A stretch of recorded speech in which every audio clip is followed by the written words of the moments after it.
Oke, baik. Bismillahirrahmanirrahim. Assalamualaikum warahmatullahi wabarakatuh. Waalaikumsalam warahmatullahi wabarakatuh.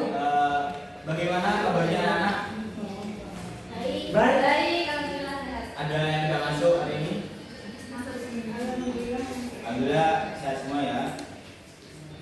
Oke, saya Bapak minta untuk kelas bisa diri doanya. Sebelum kita mulai belajar hari ini, mari kita sudah mulai. Bismillahirrahmanirrahim. Raditu billahi rabban wa bil islami dinan wa bi Muhammadin nabiyyan wa rasulan. Rabbi zidna ilma warzuqna fahma. Amin ya rabbal alamin. Oke, sebelumnya Bapak ingin bertanya, apakah kalian masih ingat pertemuan kemarin Bapak jelasin tentang materi apa? Puasa. Ya, benar, puasa. Apakah kalian masih ingat puasa itu apa sih? Pengertian dari puasa. Menahan diri dari terbit fajar sampai terbenamnya matahari. Dari makan dan minum dan hawa nafsu. Ya, benar. Puasa itu menahan diri dari segala sesuatu seperti makan, minum, menahan hawa nafsu dari mulai terbitnya matahari hingga terbenamnya matahari, dan disertai niat, rukun, syarat dan puasa. Dan pertemuan kali ini kita akan membahas mengenai Geser.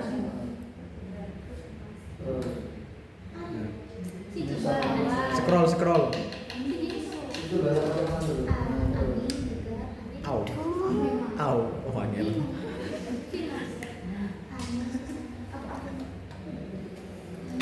Iku garis mana? Garis wajah itu. Ini sama. Iku wajah saya.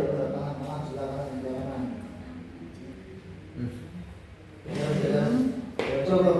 Nah, itu.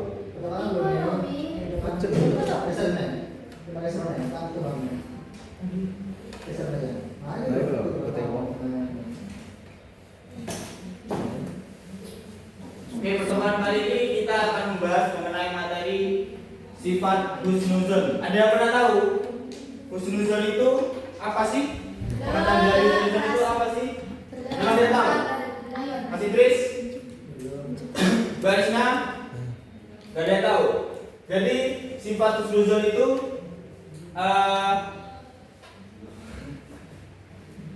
sifat husnuzon berasal dari bahasa Arab, yaitu husnu. Husnu itu yang artinya baik, dan zon artinya Perbuatan. Ya. Kapan? Berprasangka. dan zon itu artinya berprasangka atau sangkaan, dugaan atau keyakinan. Nah, ini pengertian dari husnuzon. Putih ini gue loh. Enak kan? Menur. Nah, Nah, ini pengertian dari husnuzon.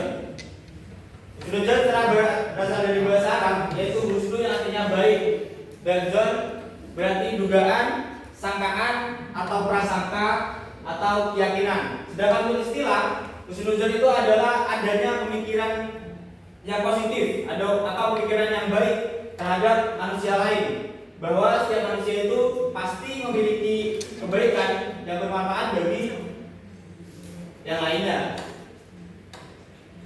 Dari sini, dari pengertian husnuzon udah paham? Oke, selanjutnya yaitu hukum husnuzon kepada sesama manusia. Terdapat dalil Al-Quran dan juga hadis mengenai sifat husnuzon, yaitu di dalam Al-Quran surat An-Hujurat ayat 12. Mungkin Bapak minta bantuan dari salah satu anak bisa membacakan ayat tersebut. Ya boleh.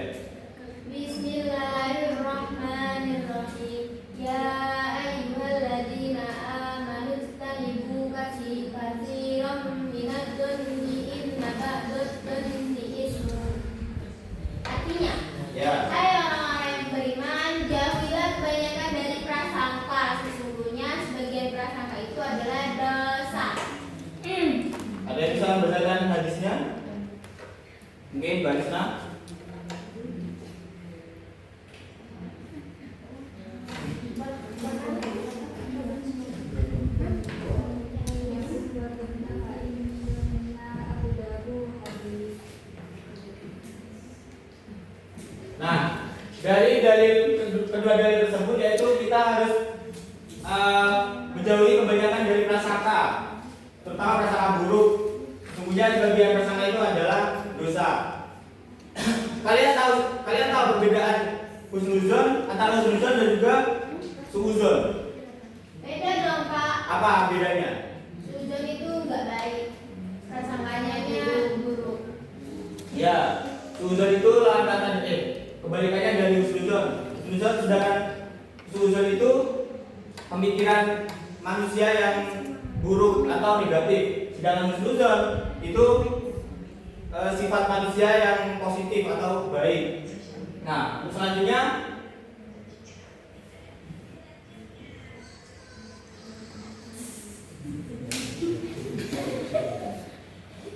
macam-macam husnuzon. Di sini ada 3 macam, yaitu pertama husnuzon kepada Allah Subhanahu wa taala. Ada yang tahu contoh husnuzon kepada Allah Subhanahu wa taala? Tidak. Baik, husnuzon kepada Allah Subhanahu wa taala ini contohnya kayak semisal Mbak Intan diberi kesakitan, tapi Mbak Intan tetap berprasangka baik bahwa mungkin Allah Subhanahu wa taala memberikan kesakitan kepada Mbak Intan itu biar dosanya digugurkan dan juga biar bisa mendekatkan diri kepada Allah Subhanahu wa taala, seperti itu. Paham? Nah, untuk contoh yang kedua yaitu husnuzon kepada diri sendiri. Ada yang tahu contoh dari husnuzon kepada diri sendiri? Ada yang tahu? Oke. Jadi husnuzon kepada diri sendiri itu misalnya contoh Mas Idris sedang ujian ada 2 sesi. Sesi pertama yaitu Mas Idris ujian gagal. Nah, untuk ujian yang kedua, Mas Idris harus berprasangka baik bahwa oh ya, saya ujian pertama gagal. Saya pas ujian yang kedua harus lebih rajin lagi supaya berhasil ujiannya, seperti itu. Pokok kita intinya harus berprasangka baik lah gitu. Paham ya ini? Oke, untuk macam yang ketiga yaitu husnuzon kepada sesama manusia. Ada yang tahu husnuzon kepada sesama manusia? Contohnya? Ini misalnya ya Pak, saya sama Alisna itu satu kelompok. Ya. Saya nggak boleh kalau nggak percaya Mbak Alisna itu bisa ngerjain. Saya harus percaya kalau Mbak Alisna itu bisa ngerjain. Jadi nggak boleh dikerjain semuanya itu sendiri. Ya, betul. Intinya kita harus berprasangka baik kepada orang lain. Mungkin ada contoh lain husnuzon kepada sama manusia.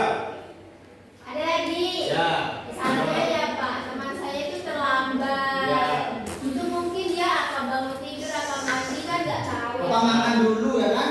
Itu gimana? Harus husnuzon. Gimana kalau husnuzonnya itu? Masa dia mau sengaja telat kan gak mungkin. mungkin. Kan Ya, udah nggak gitu ya kan? Ya. Iya. Saya ada yang dulu. Mbak Ita tadi Personal. ada anak telat Iya. masuk. Iya. Tapi kita harus susun aja. Misal Mbak Elo telat kuliah nih tadi. Nah, Mbak Ita harus berusaha baik, harus susun aja. Kalau Mbak Elo telat itu karena acara macet lah, berbohong lah, gitu enggak tanpa disengaja untuk telat gitu. Dari sini paham? Paham. Pokok intinya kita harus berprasangka baik gitu.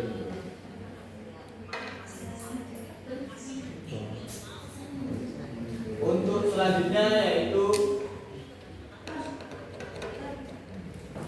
dampak positif sifat husnuzon. Yang pertama yaitu hati menjadi tenang, tidak mudah gelisah atau stres karena selalu berpikir positif terhadap segala sesuatu. Dampak yang kedua yaitu menjaga hubungan baik dengan sesama, tidak mudah menuduh atau berprasangka buruk sehingga hubungan sosial lebih harmonis. Untuk dampak positif yang ketiga yaitu terhindar dari dosa prasangka buruk atau suuzon tadi, menjaga lisan dan hati dari dugaan yang tidak benar yang bisa menyebabkan dosa dan permusuhan. Ada yang ditanyakan terkait dampak positif uzur? Ada. Cukup ya? Ya. Kurang 5. Oh iya. Dari sini ada yang belum paham terkait husnuzon mulai dari pengertian, dalil, dan juga contoh dari sifat husnuzon. Ya boleh. Ada yang perlu ditanyakan? Kok katanya guru ngajinya saya, suzon itu juga perlu ya Bapak? Kadang-kadang kita katanya juga harus suzon. Ya lebih baik gak usah usul. Karena usul itu sudah jelas ya sifat seseorang yang memiliki keburukan yang negatif itu loh, yang bikin kita memiliki mendapatkan dosa gitu. Nah beda lagi kalau usul kan pemikiran manusia yang positif, yang baik gitu, tapi berprasangka baik kepada orang lain gitu. Ya. Gimana? Kurang 3. Oke, cukup itu materi kali ini. Ada yang bisa menyimpulkan terkait materi husnuzon tadi?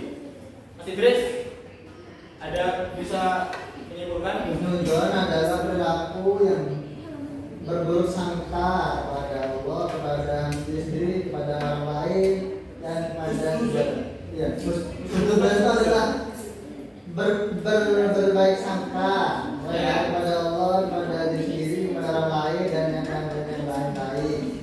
Jadi manfaat dari husnuzon itu Minta perhatiannya ya.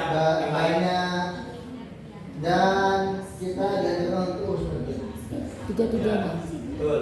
Nah ini kesimpulan dari lebih jelasnya kesimpulan dari sifat husnuzon.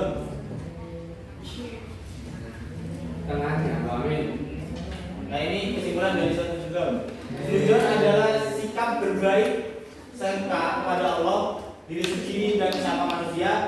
Jadi sifat ini sangat dianjurkan dalam Islam karena mencerminkan keimanan yang kuat dan akhlak yang mulia. Dengan husnuzon, seseorang akan memiliki hati yang tenang, hubungan sosial yang harmonis, dan pandangan hidup yang optimis. Oleh karena itu, penting bagi setiap muslim untuk membiasakan husnuzon dalam kehidupan sehari-hari demi kebaikan diri dan lingkungan sekitarnya. Mungkin cukup dari itu materi pertemuan kali ini mengenai materi husnuzon.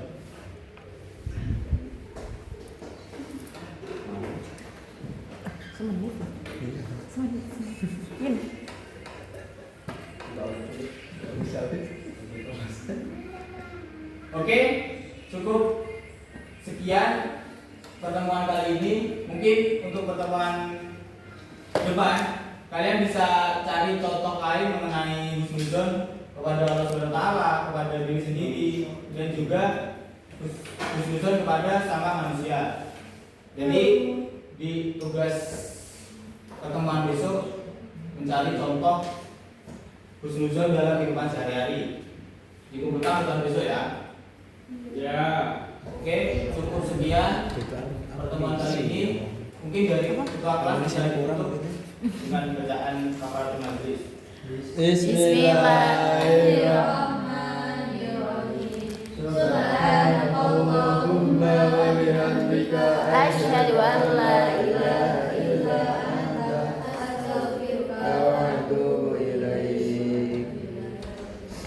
Baik, terima kasih. Wassalamualaikum warahmatullahi wabarakatuh. Waalaikumsalam.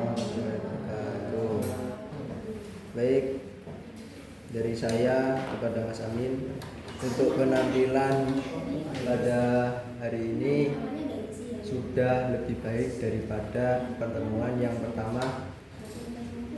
Maju dari dalam pertemuan ini Mas Amin lebih nyantai dalam memaparkan pembelajaran maupun menyampaikan pembelajarannya. Dan kekurangannya dalam lembar pengamatan ini Mas Amin masih belum menguasai dalam penguatan non verbal, yaitu mendekati siswa, terus dengan sentuhan ataupun kegiatan yang menyenangkan. Oke, terima kasih ya. Saya sebelum praktek seperti biasa pastinya menyiapkan secara baik ya, tapi saya tidak ada persiapan sama sekali. Terakhir buat ini semalam sampai jam malam besoknya. Terus pastinya tadi pagi mau niat belajar tapi ketiduran. Nah dari situ tidak ada sama sekali belajar. Pas berjalan itu sama baca gitu aja. Nah selesai praktek seperti biasa agak belum ada